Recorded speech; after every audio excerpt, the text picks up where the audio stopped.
It's deja vu. This moment's happened before.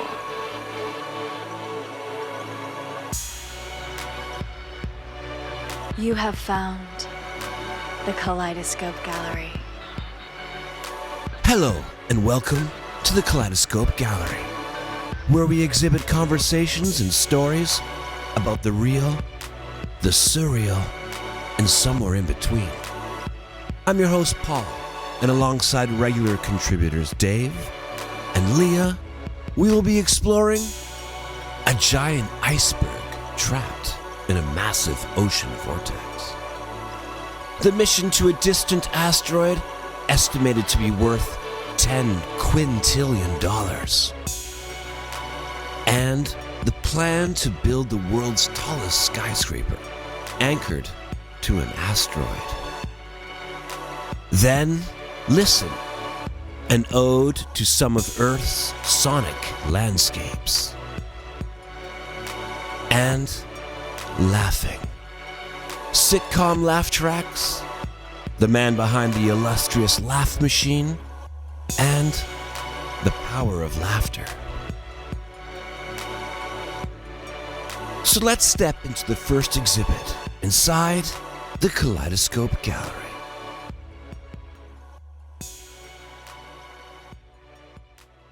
From the deck of the British ship David Attenborough, Iceberg A23A is massive, nearly the size of Rhode Island. So large it's visible from space. But now it's stuck, trapped in a strange vortex of ocean currents, spinning 15 degrees a day with orcas feeding off its edges. It could stay there for years, slowly feeding the ocean with fresh water and nutrients before it fully melts away. You sent me a crazy article, but it's real though. This is a real thing. It's about an enormous iceberg.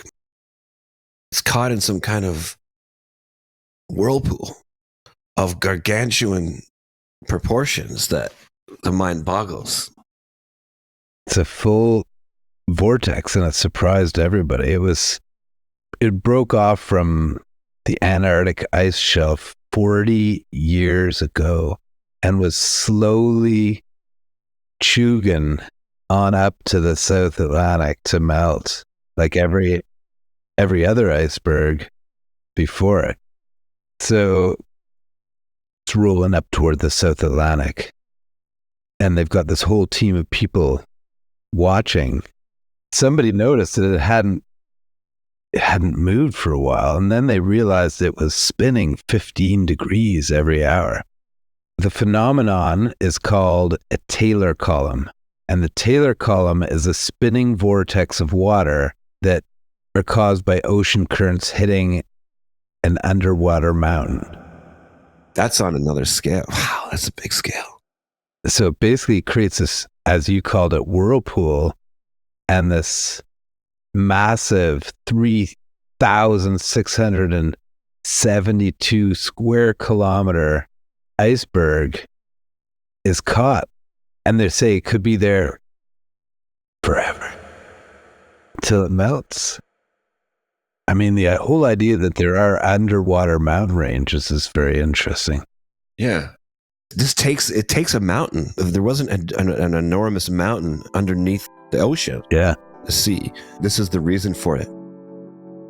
This Taylor column had to be just right to be able to grab that massive iceberg.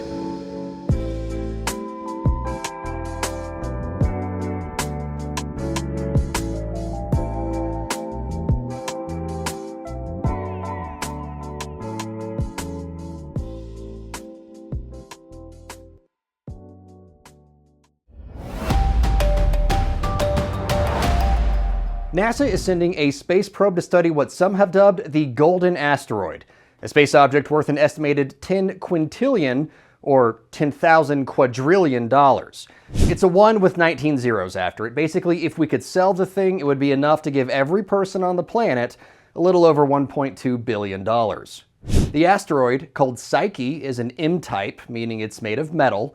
The consensus is Psyche is composed almost entirely of iron, nickel, or gold. NASA's mission to the asteroid is also called Psyche. The motivation behind NASA's Psyche mission may be purely scientific, but the implications of what the Psyche mission may discover are far broader. There are already endeavors to start asteroid mining, and if one of those succeeds, the global economic paradigm will no doubt shift dramatically. The most costly thing to ever exist? Really? Doesn't help to put a price on something that nobody can afford. Yes, but I mean, if you can break it up into little chunks. Yeah, I mean, isn't that $10 quintillion? That's a lot of motivation. So like each grain of dust on that asteroid, you're going to sell it for like $1 million? Yeah, it's kind of like Bitcoin. So last year, space agency NASA announced that it was going to set off for the asteroid named 16 Psyche, which is likely a mixture of rock and metal, with metal making up 30% of it. So I guess this metal is what they're looking for. It contains gold, iron, and nickel, worth an eye-watering amount. So they're just basically going to go up there, make it into a bunch of nickels, and they're not even sure that it has metals. They're like, it might have metal, but it also might just be filled with liquid goo. Well, I mean, they're going because they're right now, they're working around the clock to ensure an orbiter is ready to journey the 2.5 billion miles to this metal-rich asteroid. An asteroid is like a compressed planet or something, because the Earth has gold, it has all these things, but it's not concentrated in one spot like that. At least it's easy to get to. How the hell are they supposed to get to this thing? The vessel flies to Mars in 2026 in May and uses the planet's gravity to slingshot it. And if it goes to plan, July 2029, the Psyche's gravity will capture the spacecraft after a journey of about 2.2 billion miles, which is actually 3.6 billion kilometers. I mean, you're just looking at ways to square this thing up and say, like, how are we going to get this thing? How are we going to pull in all those riches?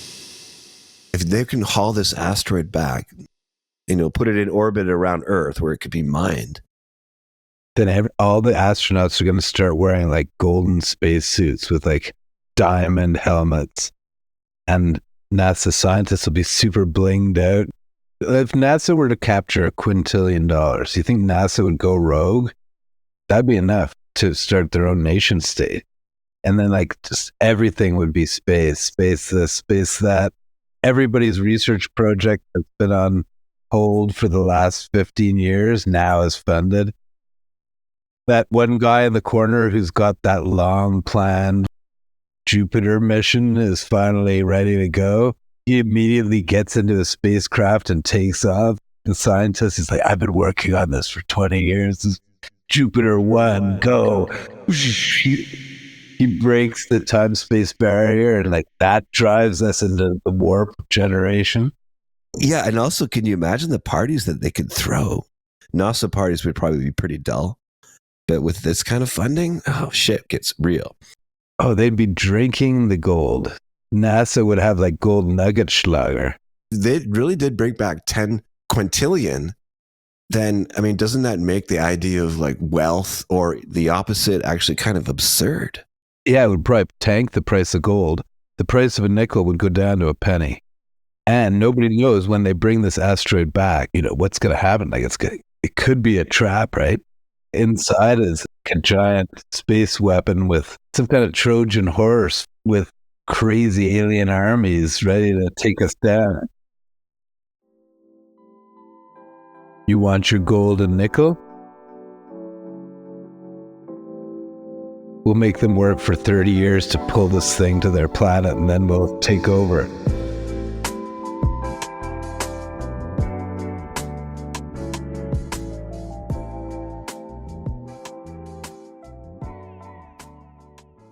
Diamonds, the epitome of luxury and rarity on Earth, may be as common as pebbles on our neighboring planet, Mercury. Watch this next story, which explains how a new study suggests that beneath the scorching surface of this enigmatic world lies a vast reservoir of these precious gemstones. Diamonds are a girl's best friend, as the saying goes, but they're also a scientist's fascination, especially on Mercury. Mercury, a world of scorching temperatures might hide a treasure trove of diamonds beneath its rocky exterior. This revelation came from NASA's Messenger spacecraft data. The data hinted at graphite, a form of carbon on Mercury's surface. Under immense pressure and heat, graphite can transform into diamonds. Researchers believe Mercury's diamond layer could be vast, dwarfing Earth's reserves. Imagine that, a whole planet shimmering with untold riches. Mercury has a layer of diamond 10 miles thick. So what is NASA doing? All they're doing is going out and looking for riches? They're turning into a pirate organization. So the headline is, Mercury has a layer of diamond 10 miles thick. NASA's Messenger mission has revealed that Mercury, solar system's tiniest planet and the closest to the sun, hides a big secret. And we already know what the secret is. 10 miles thick of diamonds. They want that too, don't they?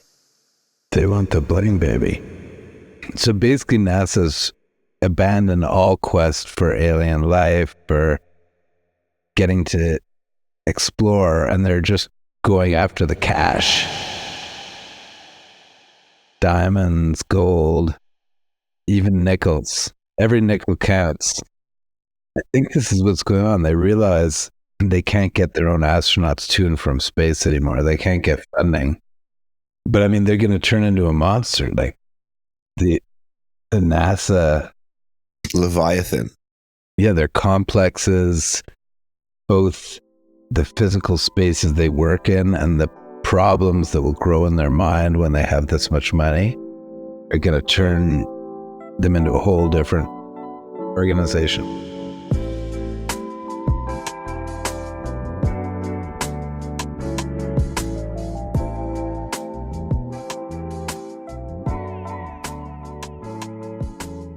The world's tallest skyscraper would be suspended upside down from an asteroid.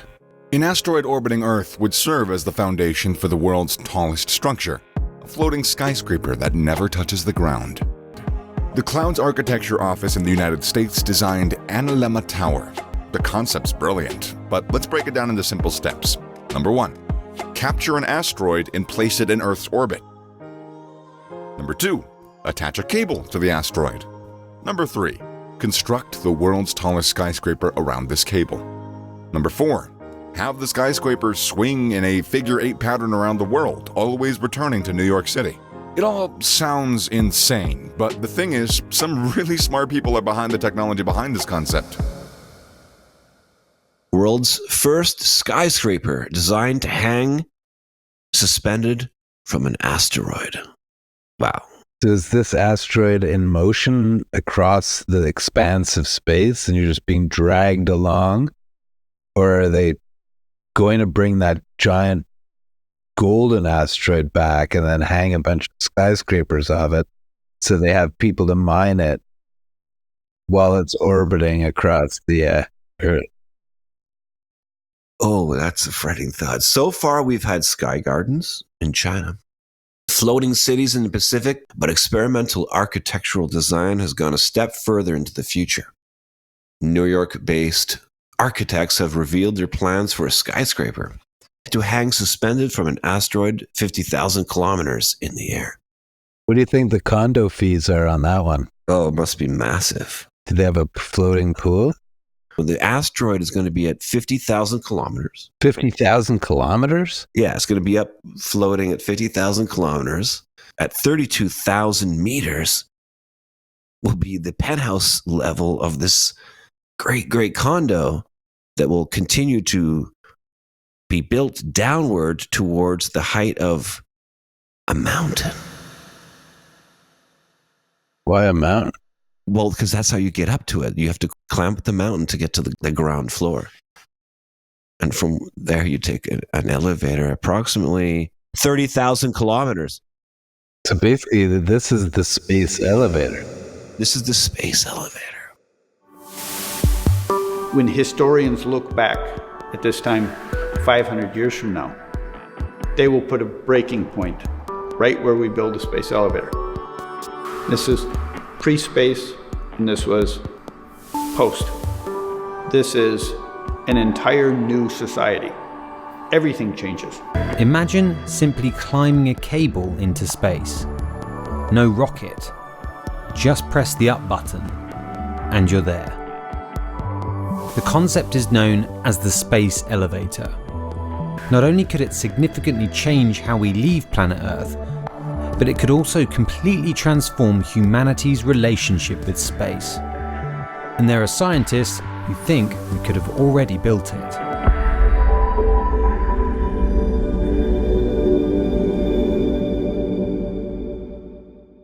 So it'd be really strange in some of the apartments that are right around like the outer atmosphere, wherever things start on fire really fast. Oh, apparently at the top of this skyscraper, underneath the asteroid, you only get 42 minutes of daylight. So, I mean, your balcony time becomes very imperative. That's terrible. So the asteroid just is a giant shadow?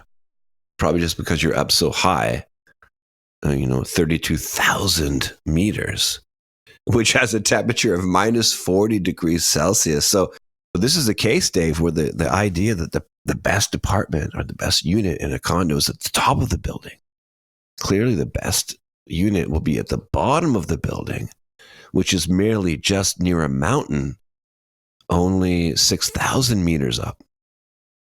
So the best unit, the air is like you're on the top of Everest, which kills most people. Your blood starts to like get thin, your hyperpoxia or whatever it's called kicks in. But how many floors must there be of this 20,000 kilometer long skyscraper? Oh, that's huge. Imagine how long it takes to take that elevator. Do they have stairs? What happens in case of a fire? You get up to and all the way up to space, like 17,000 million stories high, and it's like the elevator's out of service, and you're forced to take the stairs back. They say that CN Tower climb is tough. Try climbing into space, 50,000 miles or whatever. More than 80,000 Canadians have climbed to the top of the CN Tower in support of the World Wildlife Federation. Step after step after step, they climbed. 1,776 steps later, they made it to the top. Just like feeling that you're at the top and you just climb this massive building, it just, I don't know, it makes me feel good.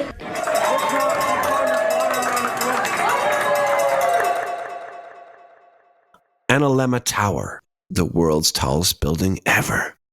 Harnessing the power of planetary design thinking, it taps into the desire for extreme height, seclusion, and constant mobility. Everyone has a desire for extreme height.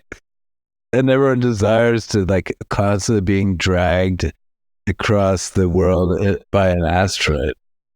By the time you get to the top, there's no more gravity, oxygen.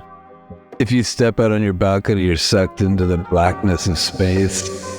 You need a spacesuit to go on your balcony, and you're constantly flying away.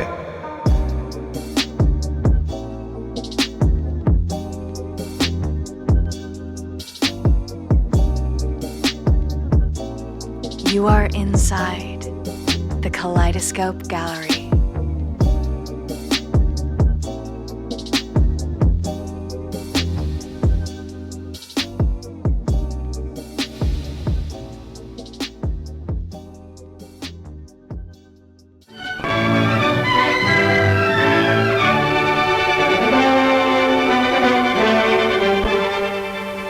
Through our ears, enter the multitude of sounds from all about us.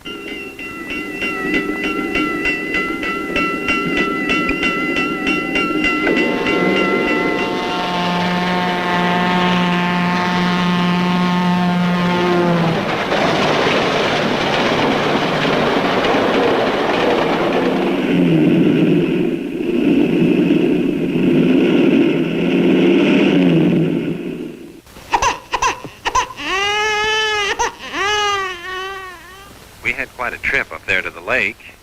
I thought that was just a wonderful ride we had. Without these sounds, our existence would be much different.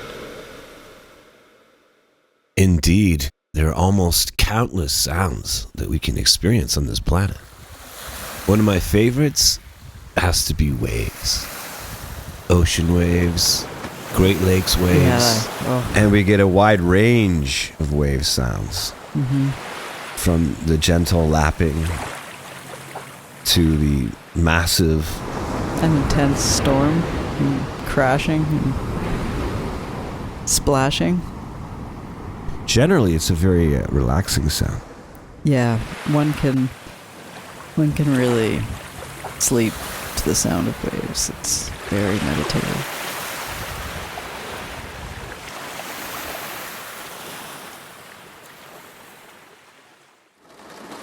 Rain upon a roof. Rain is always pleasant on a window, on a roof. Water generally is a really good one. Remember that amazing experience this one time when we went camping and we were next to a river that was flowing and you could hear it, which was beautiful. And then it poured rain. I mean, it poured rain so hard that not only are we hearing the rain on the tent, we're hearing the sound of rain running underneath the tent.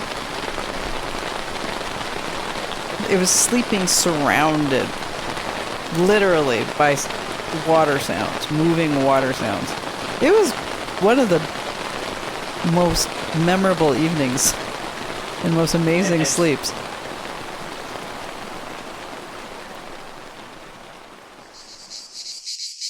Cicadas.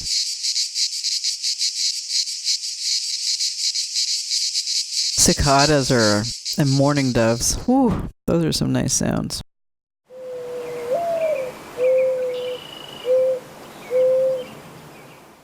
We have these wind chimes. Oh yeah, Beethoven wind chimes. And they're I think they're like 4 or 5 tines. Is it? Yeah, what are they called? Chimes, bells. Yeah, chimes or notes. But there's I feel like there's 5 or 6 of them. Yeah, and they're tuned to basically what is the key of Beethoven's Sonata in C or something? I forget which one it is. It might be. But it's beautiful. It's lovely. It doesn't matter which way the wind blows and what order they chime in. It's such a pleasing sound.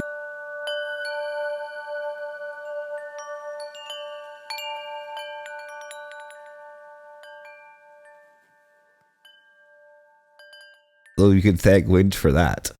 Yes, thank Beethoven and then thank wind.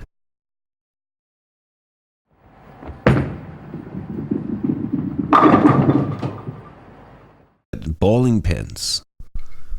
Uh-huh. When bowling pins, like a good strike on a bowling pin, like a full strike. Yeah. Bowling pins sound good. I mean, so do bowling balls kind of roll, you know, that the sound of when they just kind of clunk next to each other and roll into position for you to select your ball of choice. Oh, I see. When it comes up from the machine that returns the ball. Returns them. That all the sounds that ensue in that sequence of events.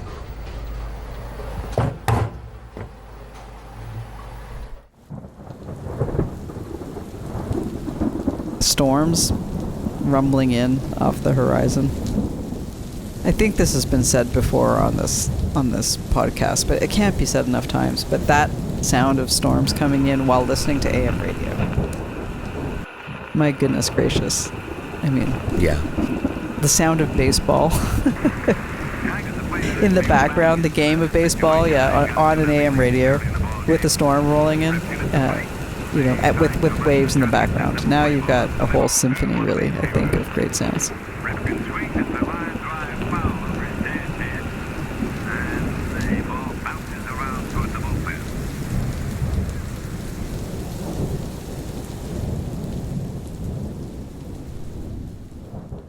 I'd also do enjoy the sound of a basketball swoosh. Oh, that is nice. They put little microphones on those baskets for the NBA. Eh? You can hear it on the broadcast. Like a dramatic swoosh. It's a beautiful thing. It's Curry. Wallace is on him. Got by Rivers. Good if it goes.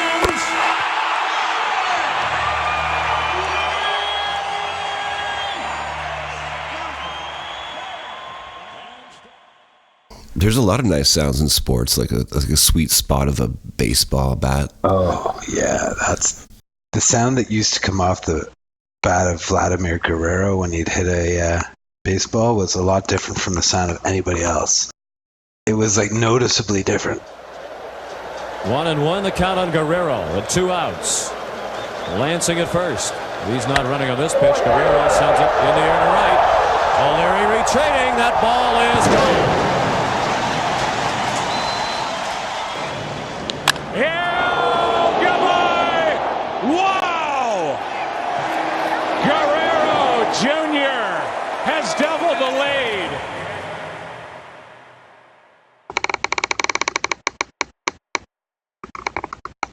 Do you hear that creaking? I do. I put my head around and I hear creaking. It's from the microphone on your headset when you move or when it moves? It's kind of creepy or something. Creaky, a little bit creepy. It kind of reminds me of like someone walking around with a candle and below the decks. You know, everybody is shivering. There's only one orange left and someone's trying to steal it. Everybody else is dying of scurvy. But they hear the creaking.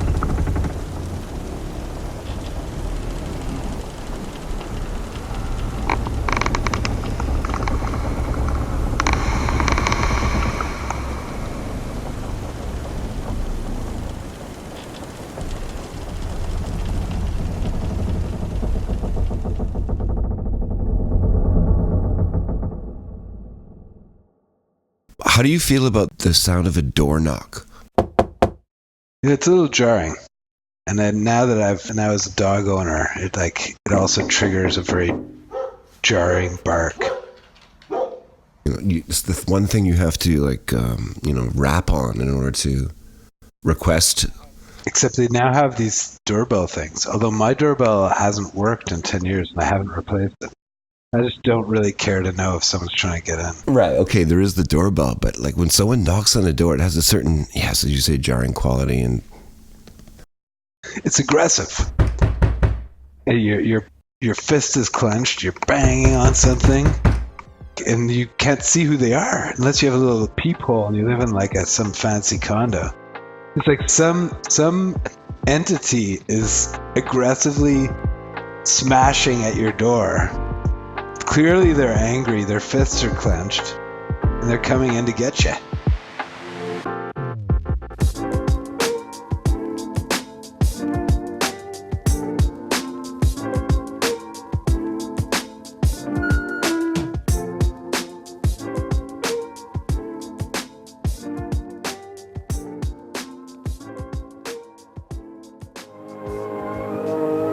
Since the days of early exploration in America, the Falls of Niagara have been heralded as the Queen of Wonders, one of nature's great masterpieces.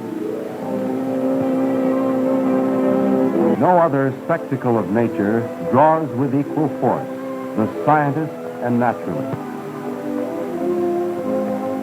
Geologic and scenic wonder of a continent, Niagara is one of the most remarkable streams in the world. The other trip, the other one that'll get you wet, is the ride on the Maid of the Mist. This takes you past the American Falls, runs up close to the Canadian Falls, and floats back downstream. If you go to Niagara Falls in Canada or the States, there you have an opportunity to go onto a boat, and this boat takes you right up to the Niagara Falls, the bottom of the falls, like right close to the actual falls. I've never done the American one, can't speak to that one, but the Canadian hornblower, yeah, I've definitely done the hornblower numerous times. Mm-hmm. And the sound when you're at enormous falls, visually that's one thing, but that's amazing. But the sound of it, how would you describe the sound of the Niagara Falls? The whole experience of the falls, both sound and visual, is difficult to articulate in words. It seems so innocent. It's just a river, just a river going over an edge. But yeah, when you're at the base of it like that, in the boat, it's equal parts Sound and Fury and Rockabye Baby. The peaceful. Yeah. just how visually it's like so much movement that it actually stops moving.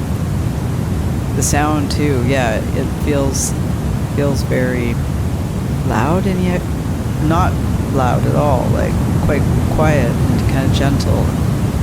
It's such a unique paradox to experience. It's why being at the base like that, it's really, go to the front of the boat, people. Just face the wall of water, because with the incredible masses of mist just covering you, it sounds amazing, and it looks amazing, and it feels amazing. The sparkle, like the trillions of droplets. Yeah. I'm in awe when it comes to Niagara Falls. I won't lie. Yeah, no, it really, and that is the way to experience it. I think that, and just standing on the side is like where it goes over. Those 2 points of view, whew, tremendous indeed.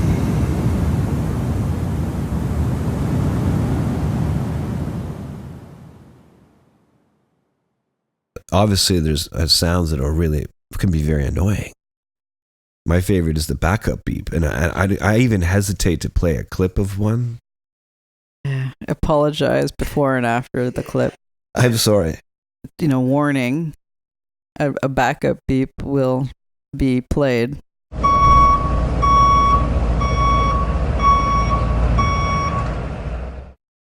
Apologies for that irritating sound if you just walked in the room and were wondering why some backup beep was suddenly irritating your life. It was a recording. We apologize. This sound, Leah. This sound. The howler monkey. Ooh.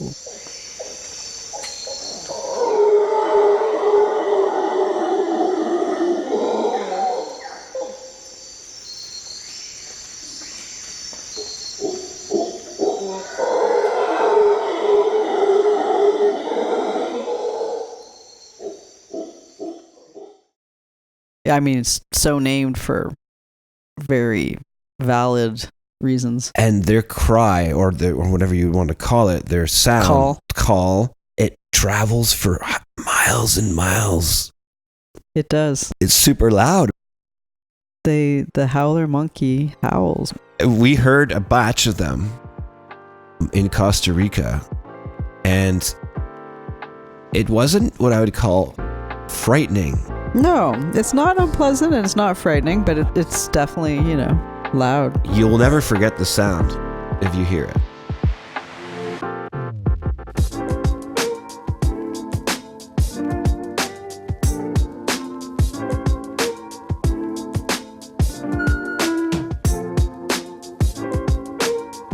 You are listening to the Kaleidoscope Gallery. The Kaleidoscope Gallery.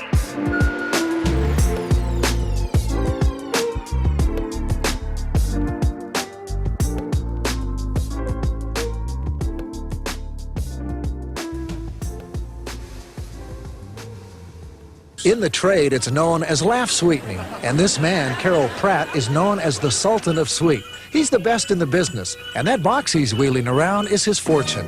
Inside Carol's Laff Machine are 10 tape players containing gasps, guffaws, chuckles, applause, the works. On top of the console are 40 buttons that Carol plays like a virtuoso conductor. The laughs are arranged horizontally across the keyboard from a very small laugh up to what we would have as probably our largest laugh today. That's the buffalo laugh, huh? Right. And of course there are combinations, and you might want to build an innuendo from something small as a slow build, or a sight impact laugh. I went into this with the feeling that Lafftraks were really a bad thing, but I'm convinced that correctly done, where it doesn't antagonize the audience by being overdone or pushy, a laugh track does help the enjoyment. Some viewers find laugh tracks obnoxious and hope that the need for canned laughter will pass. That doesn't seem likely. Meanwhile, Carol Pratt's off to another session, and at $100 an hour, he's smiling all the way. The man in the laugh track machine. I had never knew exactly how it worked, but you knew there was some trickery going on, some wizardry. He invented it, wheeled his specialized, Laff Machine around that only he could play. It's like the Wizard of Laughs. Yes, and a report kind of implied that he was making bank too. Oh yeah, man. He's the guy in Hollywood. You need a laugh? Call Pratt. So many shows, of course, are Lafftrack based. And it's pretty easy to tell when it's Lafftrack. First of all, yeah, they're not funny. The jokes are rarely deserve the kind of laugh that they're afforded by the machine. But what interests me is, where were these original Lafftraks recorded? That original audience, those are real laughs. Mm-hmm.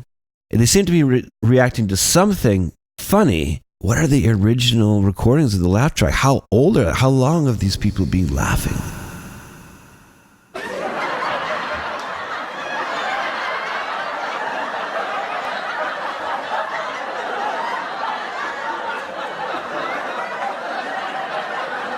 Like, they're all... Are they rolling in the aisles? Side splitting. Like, I think, call a doctor.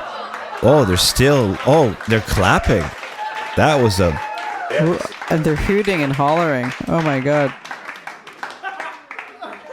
So this is the atmosphere for a sitcom. Well, okay. All right.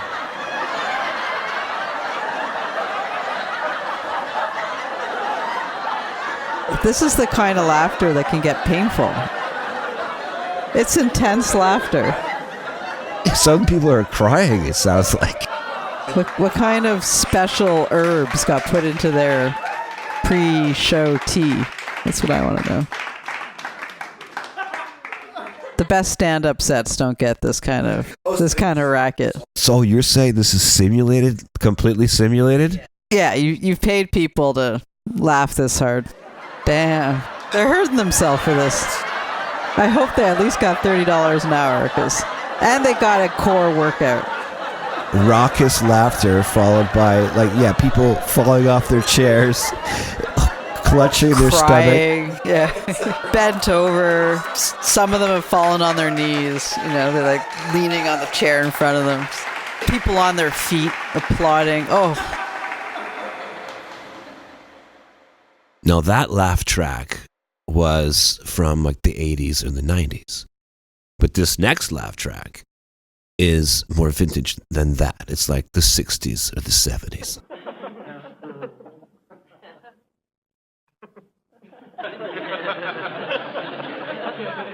Crowds in these days are more reasonable. Not willing to, But this is for the really unfunny stuff, like someone just walking and down the street. And they see,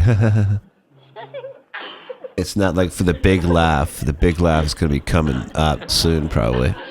Oh, something's happening.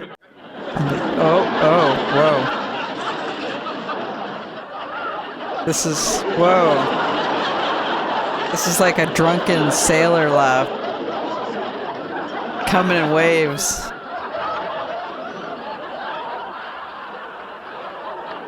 Oh god, it's not ending. Oh, someone must have fallen. Overboard.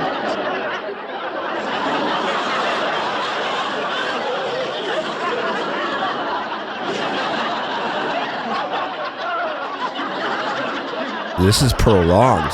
Very, very strangely prolonged. I'm telling you, man, it's a bit creepy to boil humanity down to Lafftraks. It just feels a bit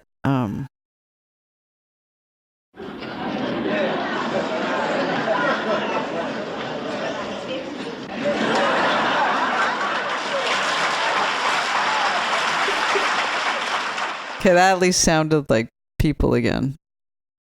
I was starting to feel like I was living in a computer's brain. Oh, I see. Like AI, yeah. What human laughter sounds like. In the 1930s, radios had taken over American living rooms, and comedy programs like Amos and Andy had ruled the airwaves. Back then, sound engineers recorded laughter from live in-person comedy routines and then spliced those laughs into the radio shows. This was intended to give listeners the impression of really being in the room with the comedians. The first television show to employ this same tactic was The Hank McCoon Show in 1950. You're that funny man on television. I Love Lucy became the first show to film their episodes in front of a studio audience, and several others were quick to follow. Essentially, Lucille Ball, Jackie Gleason, and the like were playing psychological tricks on viewers, and scientific studies across the decades back up this way of thinking.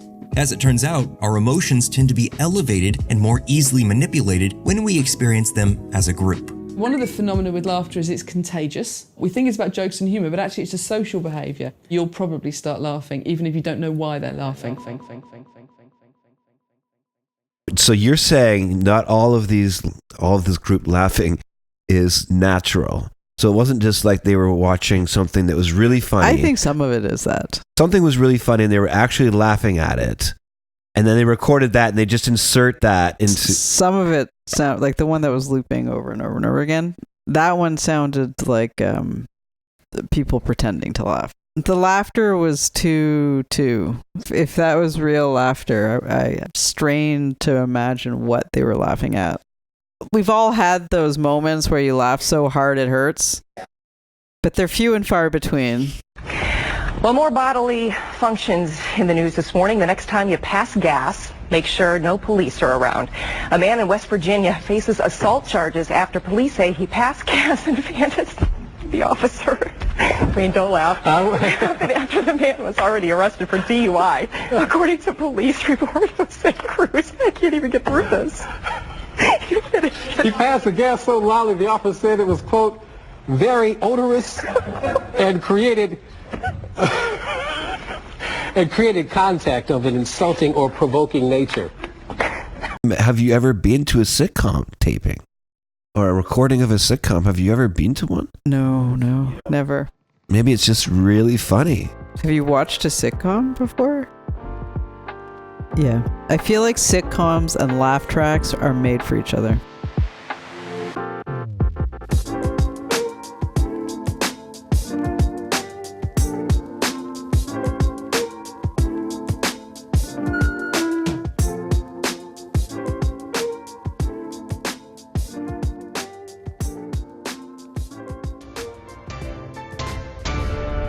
It's time for today's Daily Power Prescription. Did you know that laughter is powerful medicine? Well, according to Mayo Clinic research, laughter has short and long-term health benefits. Laughter increases oxygen to the heart, lungs, and muscles, increases endorphins, the body's happy chemicals released by your brain. It improves mood and reduces your physical pain. Even if those Lafftraks originated from recordings of real laughter, or maybe it was manufactured or acted out, at least those people received the benefit of a good, deep physical laugh. Laughing is so good for us at that individual level. Many, many different benefits to our physiology, our emotional state, our psychological state. If you believe in it, our spiritual well-being as well. As we were saying earlier around the contagion of it, part of what also is so good for us is not just at that individual level, but the collective joy. Sharing our emotions together like that, especially through that really wonderful feeling of laughter, is so good for us as individuals and as a group of humans.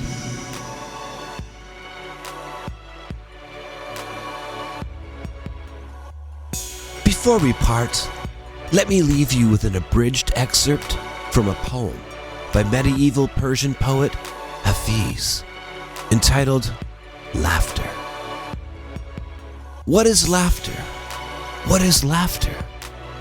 It is the sun poking its sweet head out from behind a cloud. It is happiness applauding itself and then taking flight. It is the glorious sound of a soul waking up. We hope you have enjoyed this excursion through the Kaleidoscope Gallery, and that you'll join us again next time. You have been listening to the many colors of the Kaleidoscope Gallery.